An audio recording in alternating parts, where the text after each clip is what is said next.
ఎవరు నేను ఎక్కడ పోయి బతకాలి, ఎలా బతకాలి? దొంగతనం చేయాలా, ఇల్లు అలా కొట్టాలా, లేకపోతే అందరు చంపాలా, నేను ఒక రౌడీని అవ్వాలా?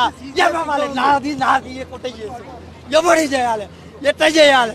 ఏం చేయాలి? నేను ఏం చేసి బతకాలి? ఎవరితో అందరు చంపుకుంటూ పోవాలా? ఏం దౌర్జన్యం చేయాలి? ఎలాంటి మనిషి అవ్వాలి? నేను ఎలా ఉండాలి? ఏం సార్, ఏం వాటర్, ఏం తాగాలి, ఎలాంటి తాగాలి, ఏం తాగాలి సార్? అంతగానో అన్యాయమా? నా మెటల్ నేను తీసుకోవడానికి దండం పెడతా తీసుకున్నాం. ఇల్లీగల్ అని అస్సలు తెలియదు. Till now date CGST, GST, property tax, each and everything payment చేస్తున్నాం. Electricity bill each and everything government కి పోతుంది. దానికి చూసుకోరా? డైరెక్ట్ వచ్చి కూలగొట్టడమేనా?